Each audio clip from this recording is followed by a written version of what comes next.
우리 오늘 세 번째 말씀입니다. 제목이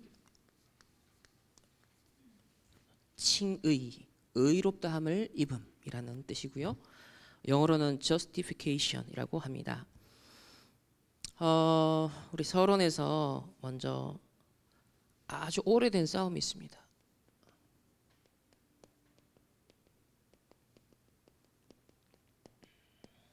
역사 속에 또 교회사 속에 아주 오래된 싸움이 있는데요. 그게 무엇일까요? 첫 번째로 우리 늘 이 구원과 삶, 그죠? 믿음과 행위, 이 사이에서 사람들이 많이 고뇌하고 갈등을 하거든요. 심지어 구원 받았는데 난 왜 이렇게 살까? 난 구원 받아놓고 왜 또 죄를 지을까? 자, 이런 딜레마에 봉착한단 말이에요.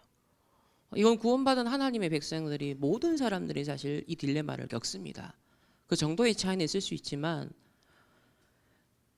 그럼 저와 여러분 그런 게 아니라 역사 속에 존재했던 인물들도 똑같이 그 상황을 겪었단 말이에요. 특히 유대인들 같은 경우는 뭐라고 주장했습니까? 율법을 지켜야지 구원받지 않냐. 또 유대 성도들이 되었던 유대파, 우리 히브리파 신자들도 예수님 믿지만 유대인의 그 율법을 그대로 지켜야 된다, 이런 생각을 가진 사람들이 예루살렘에 좀 많았습니다. 또 중세 시대는 어디까지 갔습니까? 인간이 공로를 쌓아서 구원의 아이템을 획득해서 천국을 갈 수 있다, 혹은 연옥에서 빨리 탈출할 수 있다. 자, 이런 주장까지 나왔어요. 그래서 면죄부가 판매됐습니다.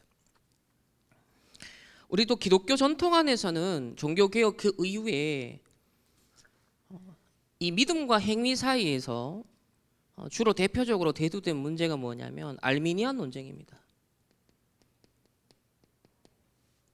아니, 믿음만으로 구원받는다. 근데 진짜 구원받았다고 하는 사람 삶을 보니 개판 5분 전이라 말은 구원받았다고 하는데 실제 삶은 전혀 아니라, 자, 이런 것들이 반복이 되다 보니까 그건 아니다, 이래 나온 거예요. 그래서 알미니안이 대두가 되는데 주로 믿음뿐만 아니라 우리 인간의 행위와 협력하여서 우리 구원을 얻는 것이다. 하나님 은혜를 베풀지만 우리 인간이 그 반응에 따라서 하나님의 은혜를 받을 수도 있고 하나님의 은혜를 거부할 수도 있다. 인간의 의지가 신인 협력설이 대두가 되는 거죠. 이 모든 현상은 뭘 말하냐면 복음에 대한 오해에서 비롯되고요. 그러면서 그만큼 복음이 약화됐다라는 것, 그것을 반증해 주는 거예요. 이 시대에 많은 신학자들도 늘 반복됐던 이 흐름을 똑같이 따라가고 있는데, 오늘날에는 이제 소위 값싼 구원론 이런 거 나오잖아요. 뭐 구원파 얘기도 나오고, 그리고 한 번씩 막 이단 사이비 뭐 이런 데서 난 구원받았다는데 그러면서 막 죄 멋대로 짓고, 자, 그러다 보니까 이제 값싼 구원 이건 아니지 않냐. 아니, 하나님 우리 주신 구원이 어떤 복음인데, 어떤 구원인데 이렇게 가오쳅게 사람들이 이건 아니지 않냐. 이러다 보니까 거기에 대한 반성하는 이제 입장에서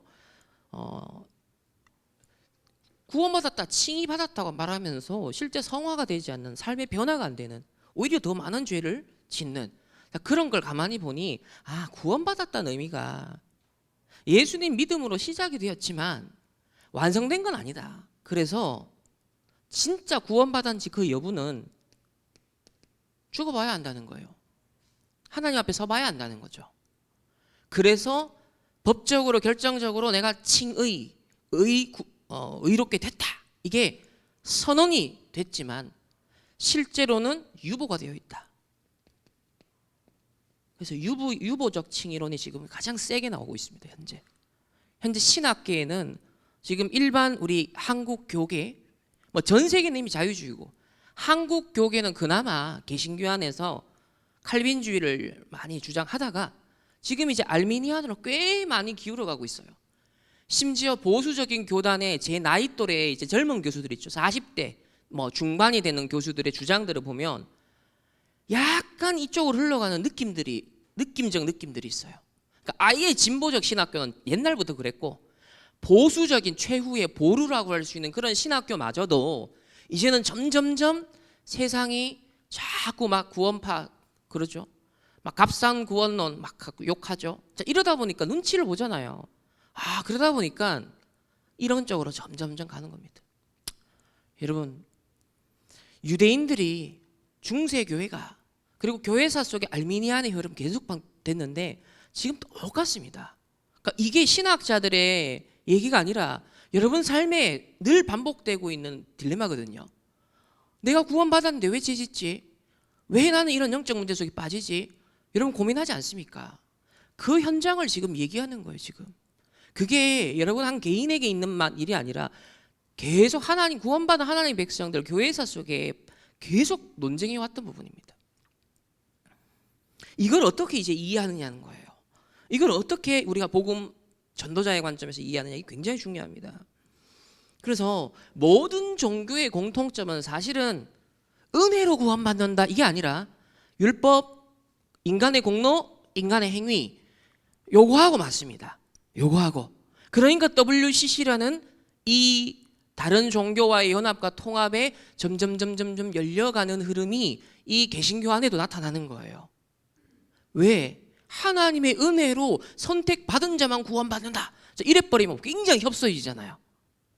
그런데 율법, 공로, 행위 그러다 보니까는 가톨릭과 타 종파와 이제 이미 연합이 일어난 게 뭐냐? 예배 의식에서 그다음에 교회 사제 직분 명칭을 다 통일시켜 버린 거예요. 그러니까 율법과 공로와 행위라는 이걸 딱 봐버리면 하나가 돼 버리는 겁니다. 그런데 은혜 하나님의 구원받은 자를 선택했다. 이런 걸 해버리면 기독교가 개신교가 이제 편협해져 버리는 거죠. 그래서 이런 아주 오래된 싸움이 지금도 계속되고 있습니다. 두 번째는 근데 성경은요 고린도후서 10장 4절에 뭐라고 하냐면은 사단이 견고한 진을 만들었다고 했어요.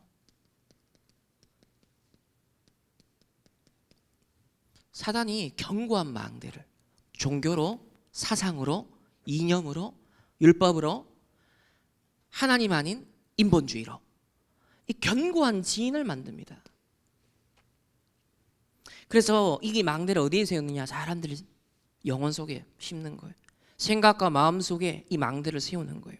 그 시대에 사단의 견고한 진들이 막 세워져 왔던 겁니다. 오늘날 특히 늘 있었지만 이런 인본주의는 결국 복음을 가장 오해할 수 있고 왜곡시키는 사단의 한 수죠. 가장 복음을 왜곡합니다.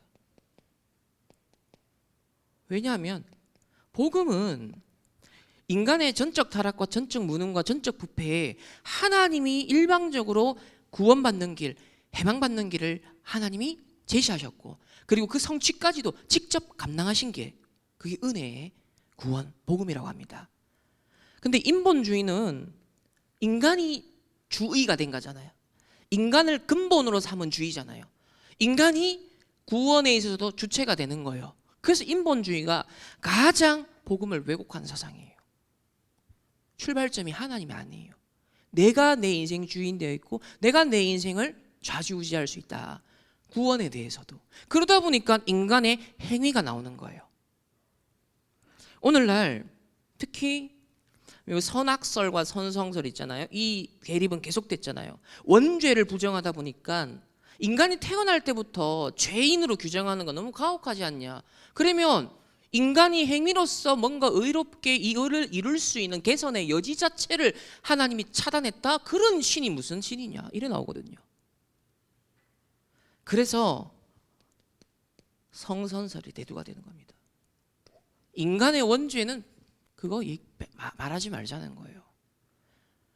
인간은 죄 지을 수 있어요. 그러나 죄인으로 태어나는 근본 운명 자체를 규정하지 말자는 거예요. 그래서 성선설을 주장하면서 인간은 근본적으로 선한데 살다 보니 환경이, 경제적 환경이, 사회적인 제도가, 구조가 어쩔 수 없이 인간을 악하게 만든다, 이렇게 나오거든요. 그래서 그 인간의 악하게 되는 것, 죄 짓는 핑계를 어디에 대냐? 환경과 구조에 딱 되는 겁니다. 그러니까 3단체 메시지가 먹히는 거예요.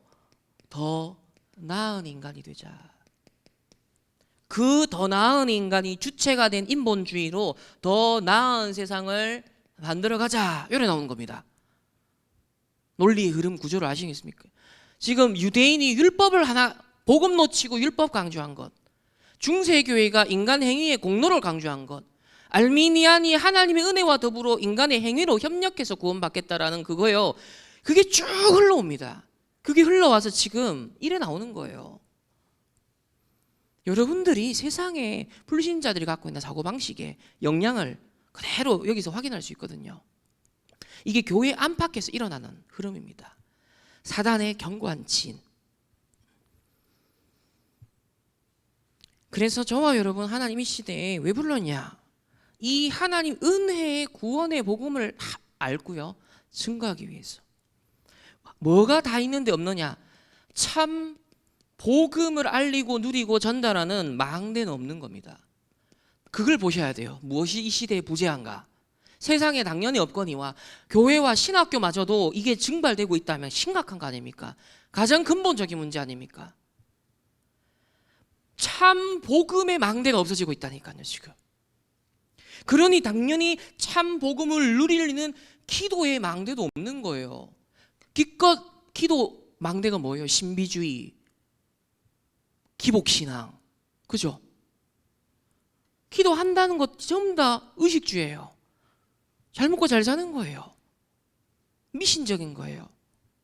참 복음을 누리고 그 복음의 393의 영향을 전달해주고 재앙을 막고 흑암을 꺾고 이런 뭔가의 참 복음의 망대로 선자의 기도가 없는 거예요, 지금.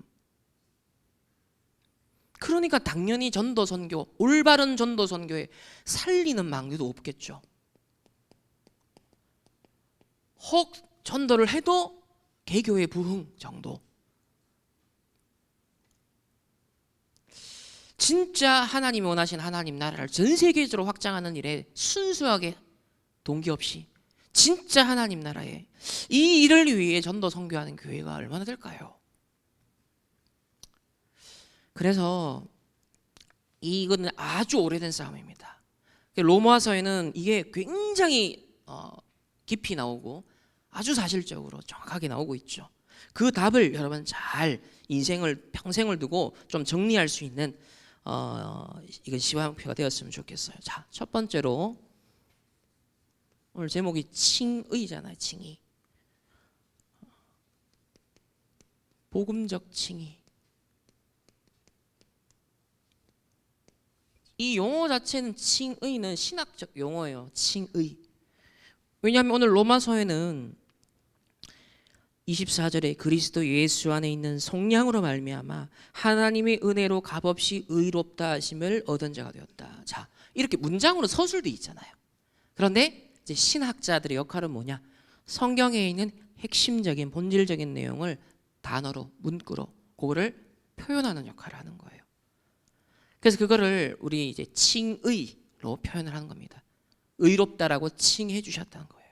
우리는 전혀 의롭지 않은데 하나님이 우리를 구원받기로 작정된 자에게, 선택된 자에게 의롭다 그렇게 불러주신 겁니다. 그럼 그 내용을 한번 보겠습니다. 칭의, 의롭다 불러줬다는 그 말은 뭐가 전제되어 있는 거죠? 의롭지 않은 인간의 상태가 전제가 되는 거죠. 도대체 무슨 사건이 인류에 있었습니까? 원죄 사건이 벌어진 거예요. 이 출발점을 사단은 삭제하고 싶어 합니다. 오늘날.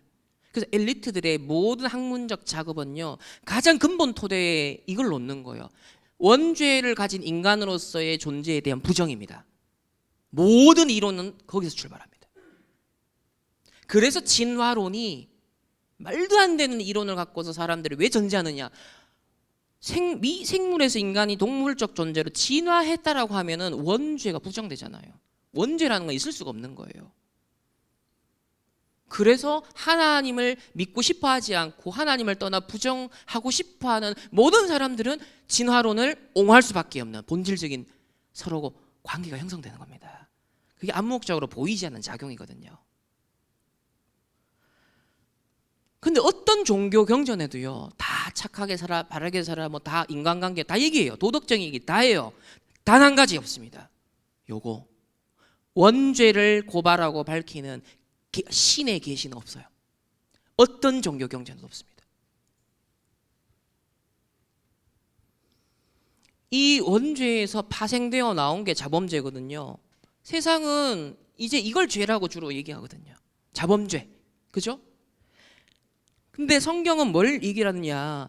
죄를 인간이 지을 수밖에 없는 근본 죄인이다라고 말하는 거예요. 이게 원인이라는 거, 원인. 죄인으로 태어나는 것, 그 운명에 사로잡힌 것, 요 원인을 밝히고 있는 거예요. 그래서 결과적으로 인간은 죄 짓는 공장이 된 겁니다. 칼빈의 비유. 인간의 부패한 마음은 죄 짓는, 끊임없이 죄 짓는 공장이다. 맞잖아요. 그래서 로마서 3장 23절에 모든 사람이 죄를 범하였음에 하나님의 영광에 이르지 못하더니 원죄를 다 말하는 거예요. 만약에 태양이 없으면 어떻게 되죠? 밤에 달이 태양을 반사해서 비춰주잖아요. 달 자체가 자체 발광한 건 아니잖아요. 저와 여러분이 하나님 영광에 비춰서 우리가 그죠? 빛나는 존재가 된 거지. 그 빛이 가려져 버리고 거두어져 버리면 어떻게 되죠? 칠과 같은 어둠인 거예요. 두 번째는 창세기 3장에 이 원죄 사건을 조금 더 구체적으로 말하면 누가 등장하냐면 그 배후에 사단과 또 지옥 배경과 재앙이 딱 등장합니다. 로마서 3장 10절에 기록된 바 의는 없나니 하나도 없대요. 의는 하나도 없대요. 더 나은 인간, 더 나은 세상 아무리 3단체가 그렇게 외치고하면서 4차 산업으로 만들어 가려고 해도요, 사단과 지옥과 재앙 요 배경에서는 못 벗어납니다. 그래서 스님도 이슬람의 이맘도 어떤 종교 지도자도 누가 필요합니까? 그리스도 대신 예수님을 믿어야만 구원받는 거예요. 이 사단과 지옥, 재앙, 3저주를 해결하신 분은 그리스도밖에 없습니다. 유일한 해결책. 요게 타 종교와 기독교가 본질적으로 구분되는 점, 구별되는 점이죠. 구별. 다른 건 다 똑같을 수 있어요. 근데 가장 근본적으로 딱 한 가지가 구별되는 거예요. 여러분이 여기에 대한 당연성, 유일성이 선명해야 됩니다. 의인이 하나도 없다는 거 당연하죠. 이거 부정할 수 있습니까? 창세기 3장 나 중심인데, 창세기 6장 물질 중심 아닙니까?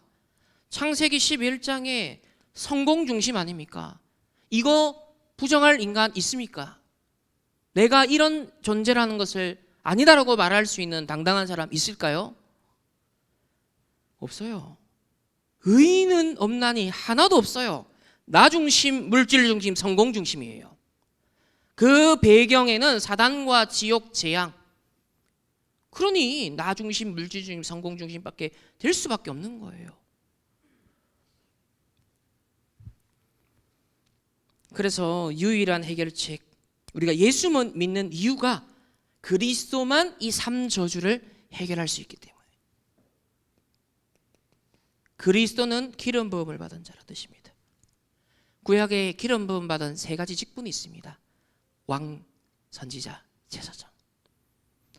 왕으로서 사단의 일을, 만왕의 왕으로서 이 세상 임금 사단을요 머리를 깨뜨렸습니다.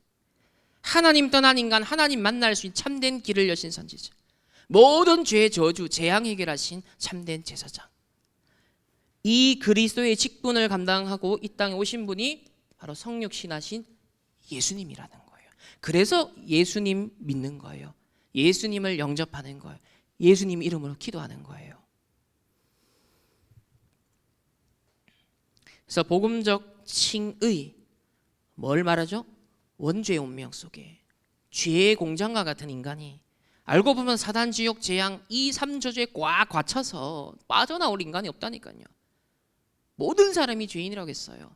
그런데 하나님이 구원 얻기로 작정한 자에게 약속된 이 유일한 구원의 길 해결책 그리스도를 보내주시고 믿음으로 말미암아 의롭다. 그래서 로마서 3장 24절 우리 오늘 읽은 본문에 뭐라고 나옵니까? 그리스도 예수 안에 있는 속량으로 말미암아 십자가에 죽으시고 부활하심으로 말미암아 하나님의 은혜로 값없이 의롭다 하심을 얻은 자가 되었느니라.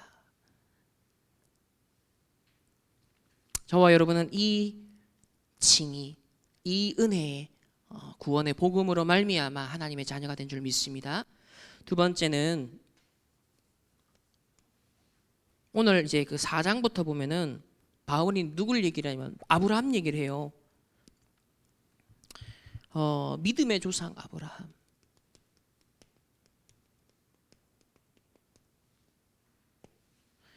흔히 여러분 믿음의 조상 그러면 뭐 때문에 믿음의 조상이라고 사람들이 말해요? 이삭, 독자 이삭을 와 하나님 바쳐라고 했는데 믿음으로 바쳤어요. 그죠? 그래서 믿음의 조상. 보통 기존 교회에서 그렇게 설명되어 왔거든요. 아니에요. 그래 돼버리면 그 믿음이라는 아브라함의 그 행위 자체도 의가 돼버리는 거예요. 아브라함의 의가 돼버리는 거예요. 아닙니다. 아들을 바쳤다 믿음으로, 그게 믿음의 조상된 게 아니라니까요.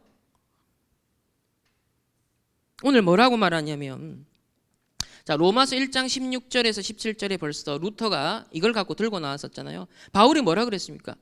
하나님의 의가 나타난, 하나님의 의가 계시된 복음만이 구원을 주시는 하나님의 능력이다. 이게 중세교회를 완전 뒤집어 엎었거든요.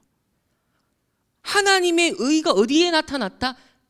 이 복음에 나타났다는 거예요.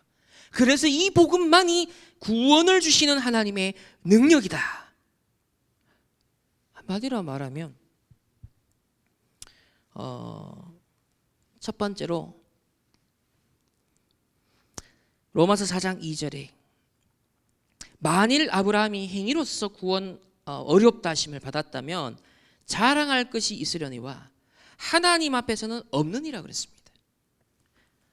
자, 아브라함이라 하더라도요 행위로는 구원받을 수 없다는 거예요. 행위로는.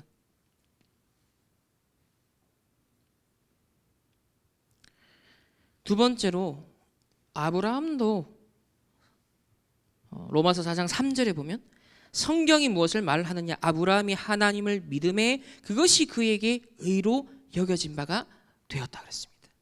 하나님을 믿음에. 뭘 믿었냐면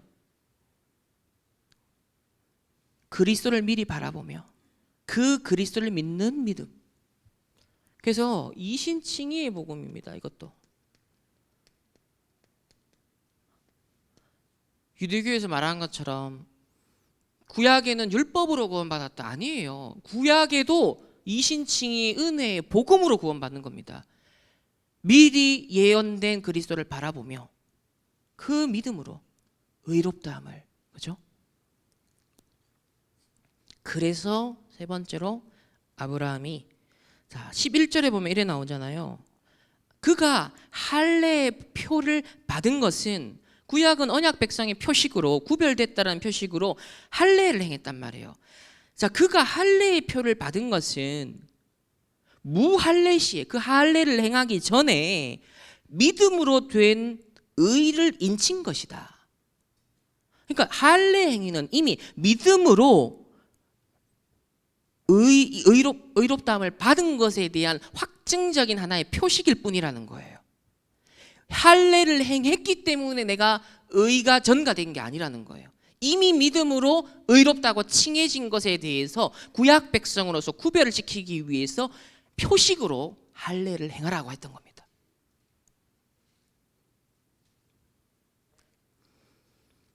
이것은 무할례자로서 아브라함이 여전히 무할례자였을 때 믿는 모든 자의 조상이 되어서 그런 거예요. 할례 행하기 전에 이미 믿음의 조상, 이 오실 메시아에 대한 믿음을 가지고 복음을 딱 믿은 거예요. 믿는 모든 자의 조상이 되어 그들도 의로 여기심을 얻게 하려 함이라. 그래서 우리는 믿음의 조상이라고 아브라함을 말하는 겁니다.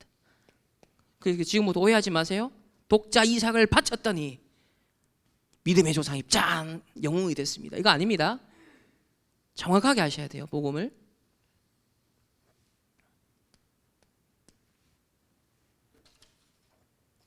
세 번째는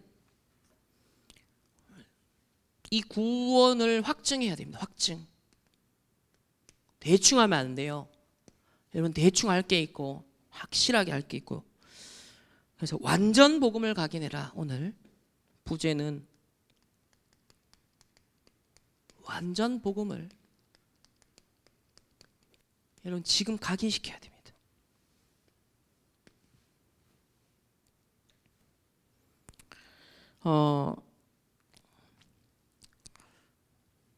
첫 번째로 로마서 5장 1절 한번 보겠습니다. 로마서 5장 1절 보면은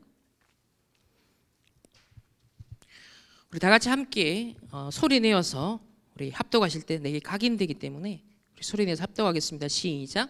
그러므로 우리가 믿음으로 의롭다 하심을 받았으니 우리 주 예수 그리스도를 말미암아 하나님과 화평을 누리자.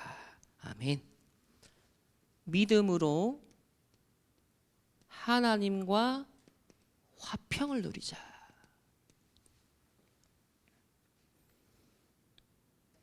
믿음으로 의롭다 하심을 받았으니 그리스도로 말미암아 하나님과 화평을 누리자.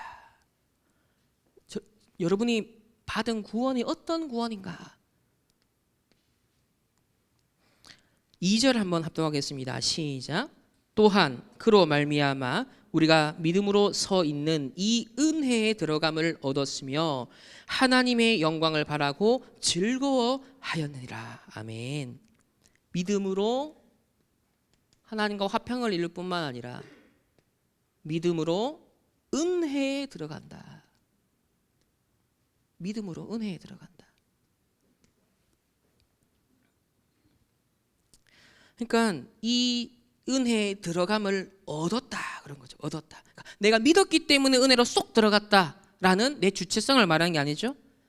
믿음으로 서 있는 이 은혜에 들어감을 얻었다. 그죠? 피동적입니다. 하나님의 전적인 은혜로 이끌어 주시는 거죠. 세 번째는 5절입니다. 시작. 소망이 우리를 부끄럽게 하지 아니함은 우리에게 주신 성령으로 말미암아 하나님의 사랑이 우리 마음에 부은 바 됨이니. 성령으로 하나님의 사랑이, 성령으로 하나님의 사랑이 부은 바 되었다. 우리가 받은 구원에 대해서요 지금 하나하나 설명하고 있는 거예요. 어떻게 우리가 구원받은 자가 어떤 축복을 누리게 된 건지. 6절입니다. 시작. 우리가 아직 연약할 때의 기약대로 그리스도께서 경건하지 않은 자를 위하여 죽으셨도다. 아멘. 아직 저와 여러분이 연약한 때, 죄인이었을 때 기약대로, 하나님의 언약대로, 그죠? 그 언약의 약속대로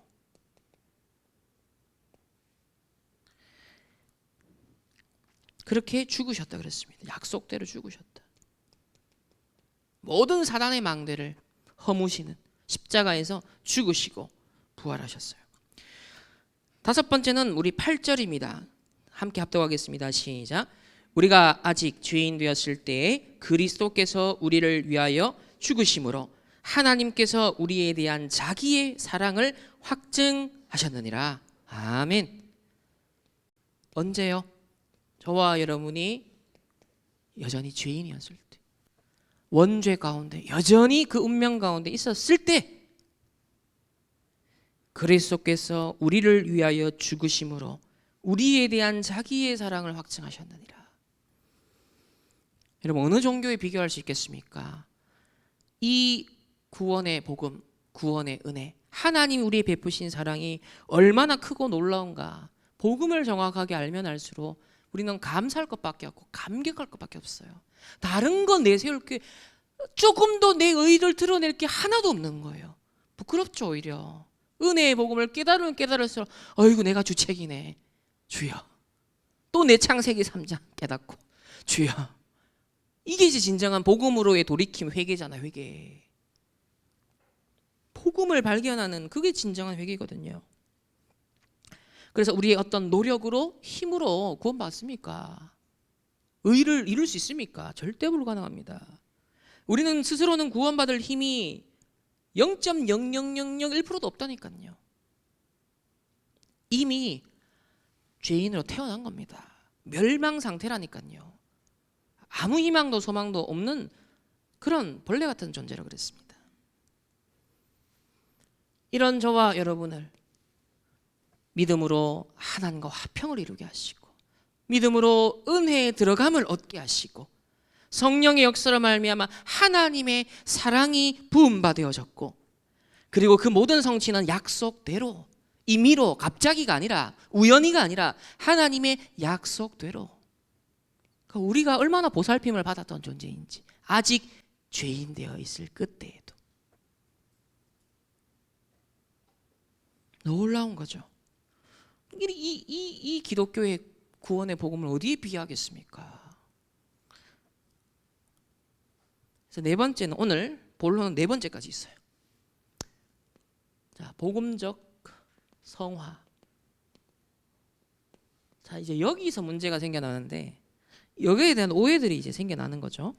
모든 갈등, 분쟁, 교리 사이에 있었던 모든 논쟁 다 여기서 나오는데, 정확하게 우리가 좀 정리를 하겠습니다. 자, 8장 2절인데요. 8장 2절 다 같이 함께 합독하시겠습니다. 시작. 이는 그리스도 예수 안에 있는 생명의 성령의 법이 죄와 사망의 법에서 너를 해방하였음이라. 아멘. 첫 번째로, 생명의 성령의 법으로 우리는 죄와 사망의 법에서 해방받은 것에 대한 감사와 감격을 회복하고 누려야 됩니다. 내가 구원받은 것이 어떤 것인지 가치가 발견돼야 돼요. 그래서 특히 이 구절은 여러분 암송을 꼭 하세요. 한글로, 영어로 여러분 꼭 암송해서 각인시키세요. 이 로마서에는 주옥과 같은 복음의 성구들이 많습니다. 정말 너무 많아서 배부를 정도로 정말 주옥과 같은 성구들이 많기 때문에 정말 그 엑기스와 같은 복음 메시지는요, 여러분 암송을 해요. 그리고 묵상해요. 그게 완전 내 각인돼서 결정적으로 나에게 은혜의 구원의 복음으로 역사하도록. 우리나라는 130년 전까지만 해도요, 제사와 우상 숭배와 각종 미신을 숭배했습니다. 이런 우리나라에요, 흑암 가득했던 나라에 언더우드 선교사님, 아펜젤러 선교사님 오셔서 이 어두운 조선 땅을 놓고 기도하셨잖아요. 빛의 망대가 서기 시작한 거예요. 불과 130년 만에 우리나라 어떻게 됐습니까? 지금 놀라운 사실이죠. 각 가정 가문을 타고 내려오는 어마어마한 저주 재앙의 대물림이 있었잖아요. 그런데 하나님이 택하신 자를 부르셔서 이 복음의 씨앗이 뿌려지고 자라나고 열매 맺어서 각 가정 가문의 운명을 바꿔가기 시작했지 않습니까? 그 중에 한 사람으로 우리를 부르신 거거든요. 그렇지 않았다면요, 우리는 그 창세기 3장, 6장, 11장을 타고 내려오는 여러분 가정 가문의 고유한 영적 문제와 대물림에요, 완전 쓰나미에 그냥 끝싸움이 끝나는 겁니다. 그냥 평생 그래 고생하고 저주 재앙 속에 살다 갚으려야 되는 거예요. 근데 우리나라에 빛이 비춰져서 이 복음의 망대가 탁 서가지고 우리가 다 살아난 거 아닙니까? 지금 전적 타락과 전적 부패, 이 원죄의 운명이 있었던, 그야말로 노예포로 속국되었던 그런 상태였습니다. 그런데 우리가 해방을 받았다니까요. 그 해방일지 이거 써야 돼요. 희한한 사상 갖고 Let it be, let it go 해방일지, 그거 이제 창세기 3, 6, 11이고 그거는 그 나중심, 물질주의 성공중심이고, 진정한 해방일지는 이걸 모티브로 써야 되는 거예요. 내가 어디서 구원받았는지, 어떤 해방을, 자유를 하나님이 내게 보장해 주셨는지. 그러니까 성화는요 삶이잖아요. 구원 그 이후의 삶이에요. 예수님 영접 그 이후의 실제 우리의 생활이잖아요. 모든 갈등과 문제가 여기서 지금 일어나잖아요. 그러면 왜 이게 문제가 되냐는 거예요. 내가 받은 구원의 은혜, 그 감사, 감격, 해방의 기쁨을 못 누리면 종교인이 되는 거예요. 종교인이 되면 영적 힘이 없어지죠. 그러면 삶에 또 옛 각인 뿌리 체질이 올라오죠. 또 영적 문제 올라오죠. 반복하는 거예요. 그럼 그걸 누군가는 목격하겠죠. 그게 또 문제가 나중에 표시가 나겠죠. 아니 너 구원받았다고 하면서, 너 하나님 자녀라고 하면서, 교회 다닌다고 하면서 왜 그렇게 살아? 세상 사람들이나 혹은 종교인들 볼 때는 그렇게 비춰지는 거예요. 속사정은 모르죠. 그러나 그 속사정을 추적하면은 내가 해방받은 것에 대한 구원의 감사 감격이 살아있지 않으니까 실제 영적 힘이 없고, 그러니 옛 각인 뿌리 체질과 죄, 사단의 공격을 못 이기는 거예요. 그러니까 무너지고 넘어지고 타협하고, 그러니까 나중에는 표시가 나버리고, 그걸 보는 목격하는 사람들은 또 정죄하고 비판하고, 자, 이 악순환이 일어난 겁니다. 이게 교회사에 반복됐던 흐름인 겁니다. 그러면 어디에 문제가 있는 거예요? 하나님 편에서 우리에게 보장이신 구원은요 아무 문제가 없습니다. 이미 우리가 의롭다라는 칭함을 받은 칭의에도 아무 문제가 없습니다. 그리고 우리는 이런 하나님과 화평을 이뤘고, 은혜로 은혜 안에 들어갔고, 하나님의 사랑에 부으심을 받았고, 약속 속에 그것도 죄인 되었을 때 딱, 그러니까 구원은 완벽한 거라. 그죠? 우리가 취소할 수도 없고 덧붙일 것도 없어. 완전한 거예요. 그러니까 완전 복음 각인하라. 자, 그러면 딜레마가 어디서 발생해요? 이 완전 복음을 내가 각인 안 하니까, 이 완전 복음을 내가 놓치고 못 누리니까, 이 완전 복음에 대한 감사 감격을 잃어버리니까 문제가 와버리는 거예요.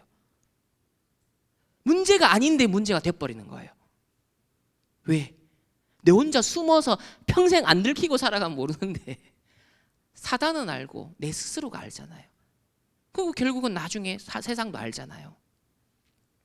그러니까 그거를 목격하게 되면서 또 이런저런 대표적인 사례 케이스들이 막 일어나니까 세상은 막 그런 문제가 막 시끄러워지는 겁니다. 교회 안에서도. 그래서 칭의, 성화에 대한 이걸 도대체 믿음과 행위, 이 구원받은 자의 그 이후의 그 삶, 이게 그렇게 딜레마가 그래 생겨나는 거예요. 알고 보면 창세기 3장에 내가 이미 끝났는데 갈라디아 2장 20절이 안 되니까 이 해방받은 것에 대한 진정한 감사 감격이 내게 살아있지 않은 거예요. 그러니까 내가 완고해질 수밖에 없죠. 거기서부터 사실은 내가 주인 된 것으로부터 다시 문제가 생겨나는 겁니다.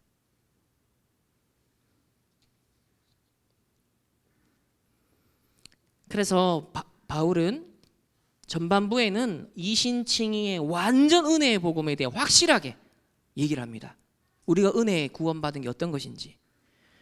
그러면서 5절을 보면요, 8장 2절에는 죄와 사망의 법에서 완전 해방됐다 했잖아요. 근데 5절을 보세요. 뭐라고 말합니까? 육신을 따르는 자는 육신의 일을, 영을 따르는 자는 영의 일을 생각하나니. 자, 영을 따르는 자는 영의 일을, 영의 일과 육신의 일이 나옵니다.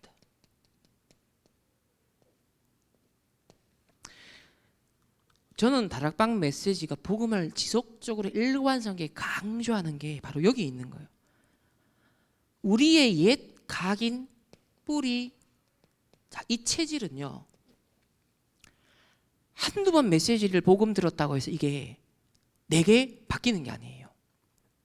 지속적으로 주님 재림 오신 그날까지 내가 어디에 노출돼야 되냐면요, 오직 복음에, 완전 복음에, 하나님의 그 은혜의 복음에 감격하고 감사하는 그 속에 내가 100% 항상 노출되어 있어야 돼요. 안 그러면 여지없이 사단이 준 옛 각인 있죠. 지옥 배경에서 만들어진 옛 각인 뿌리 체질 있죠. 거기에 내가 다 잡혀있는 거예요.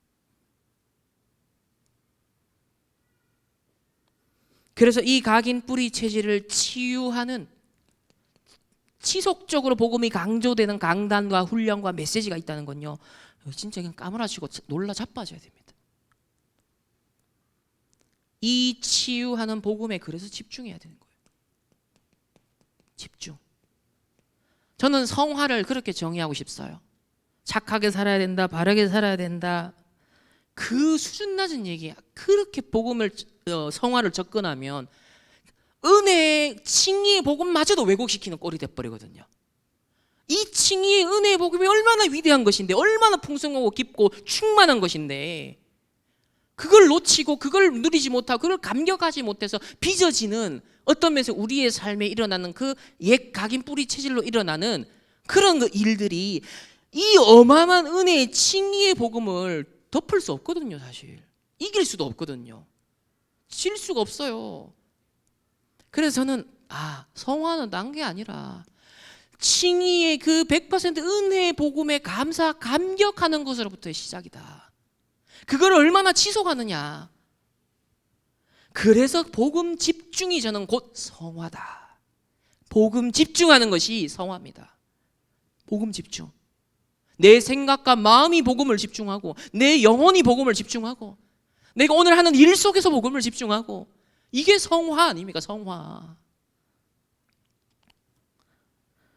종교와 같이 착하게 살아야 된다, 여러분, 그런 수준으로 성화를 자꾸 신학자들도 얘기를 하니까 문제가 되는 거. 지금 막 이단 사이비에서 희한한 일 자꾸 터지니까 지금 막 반대 급부 현상이 그렇게 나타나는 거예요. 그러니까 도덕 종교의 기독교가 돼버린 거. 자꾸 윤리 수준의 기독교를 자꾸 얘기하게 되는 거예요. 바른 삶 이래 돼버리는 거예요.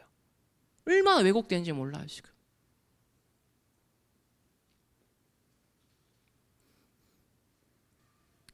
세 번째로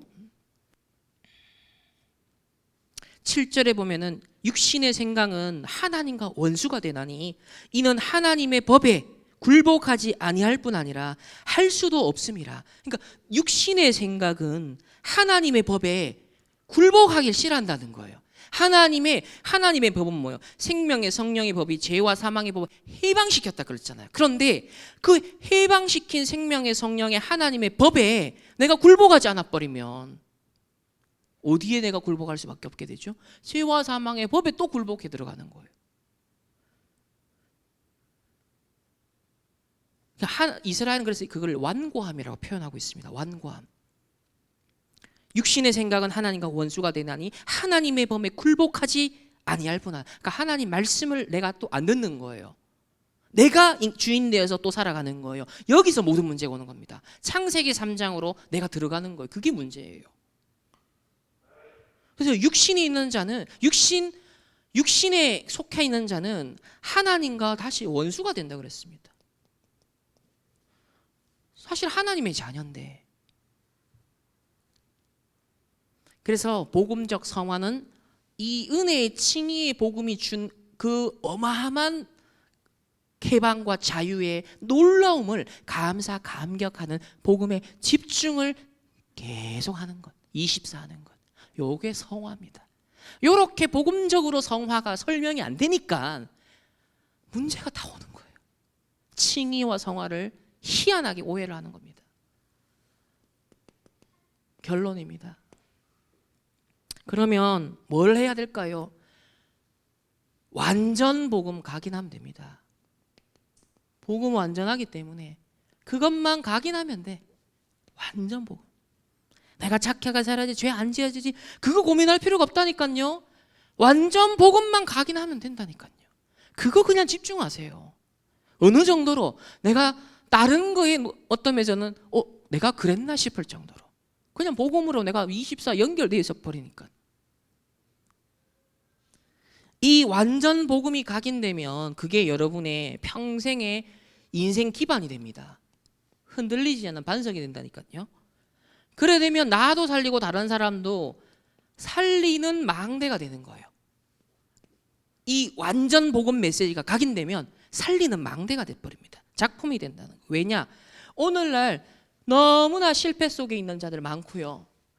너무나 어려운 문제 속에 있는 사람이 많거든요. 그죠?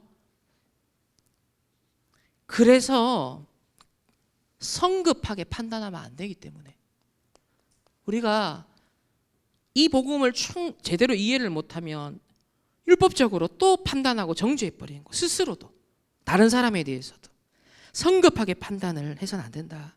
왜? 반대편에 있는 숨은 응답이 있기 때문에. 그래서 완전 복음을 우린 각인해야 됩니다. 첫 번째로 참 복음을 누리고 성삼위 하나님이 내 안에 임하도록 하는 기도 플랫폼을 먼저 만들어야 돼요. 성화가 딴 게 아니에요. 기도 플랫폼이 딱 생긴 게 성화예요. 성화 시작입니다. 왜? 하나님과 통신망이 계속 연결되는 거예요. 은혜의 복음, 내가 받은 거 어떤 것인지에는 감사 감격이요 계속 살아있게 하는 거예요. 그게 기도 플랫폼 아닙니까? 참 구원을 누리는 그 성삼위 하나님 지금 내게 임재하는. 그래서 여러분 절대 구원을 받았기 때문에 저와 여러분 절대 응답 받을 자격이 있어요. 그래서 절대 응답을 받을 수밖에 없는 하나님의 절대 계획을 묻고 기도해야 됩니다. 그래서 아침에 393 기도를 편안하게 누리시고요. 낮에는 그 393 기도를 만남과 일 속에 전달하시고요.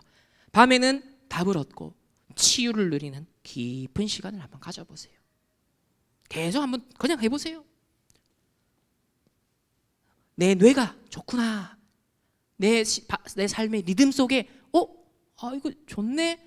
이게 계속 쌓이면요. 이제 습관이 되기 시작합니다. 그게 운명이 되기 시작하는 거예요. 두 번째는 성삼위 하나님의 능력으로 근본을 치유하는 플랫폼이 딱 깔려야 됩니다. 그러니까 성화는요. 근본 치유의 플랫폼이 깔리는 겁니다. 창세기 1장 27절 하나님의 형상 회복하는 거예요. 온전히. 2장 7절에 생기로 충만해지는 겁니다. 에덴 동산의 원래의 축복을 우리의 삶의 현장에서 회복하는 거예요. 요한복음 1장 11절 빛으로 오신 주님을 영접하는 겁니다. 내 안에 모신 거잖아요. 주인으로. 요한복음 6장 1절에서 14절에 오병이의 기적이 일어났어요. 육신적인 수준이거든요. 그거 아니다. 살리는 것은 영이니 생명의 떡을 먹어라. 여러분 근본 치유는 다른 거 아닙니다. 생명의 떡. 목사님의 인격도 아니에요. 인품도 아니에요. 누가 잘해주고도 아닙니다. 생명의 떡을 여러분 강단에서 먹으면 끝나는 겁니다. 그리스도의 생명의 떡, 말씀. 이게 근본 치유가 일어나는 거예요. 그래야 모든 걸 넘어서 버립니다. 이게 안 되니까 분쟁, 미움, 싸움 하는 거예요. 근본 치유가 안 되면. 그러니까 이게 성화의 삶이 될 수가 없는 거죠. 늘 전투적으로 전쟁으로 살아야 되는 겁니다. 생명의 떡을 내가 받아 먹는 근본 치유의 플랫폼이 딱 여러분이 세팅이 되는 거, 이게 성화입니다. 마지막으로 실제 영적 치유 플랫폼이 세워져야 돼요. 결국 성화는 이거거든요.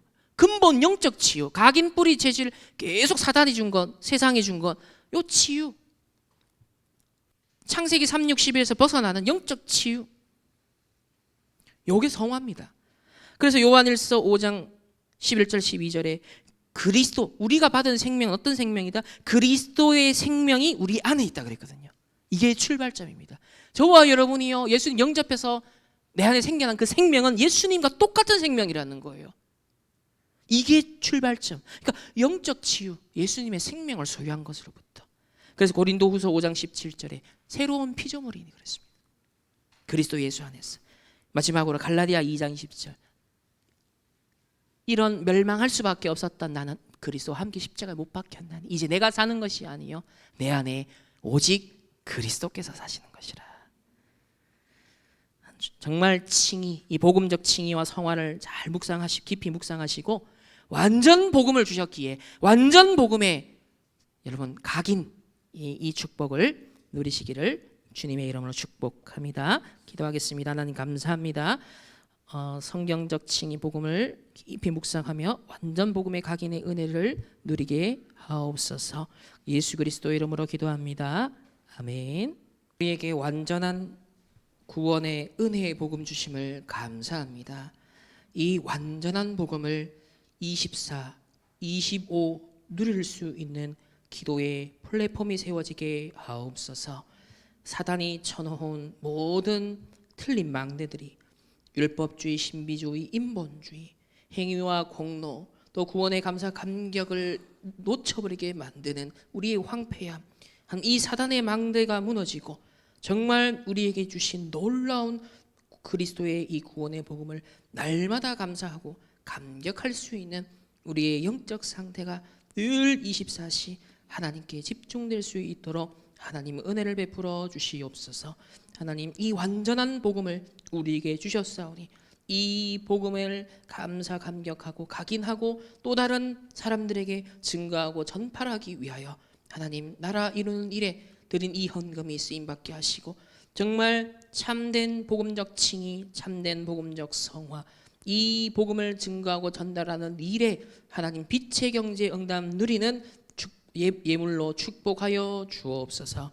지금은 우리 주 예수 그리스도의 은혜와 하나님의 무한한 사랑하심과 성령 하나님의 내주 인도 역사하심이 완전 복음을 각인하기를 언약 잡는 모든 언약의 백성들, 개인과 만남과 가정과 업과 떠지는 모든 현장 위에 이제로부터 영원토록 항상 함께 있을지어다. 아멘.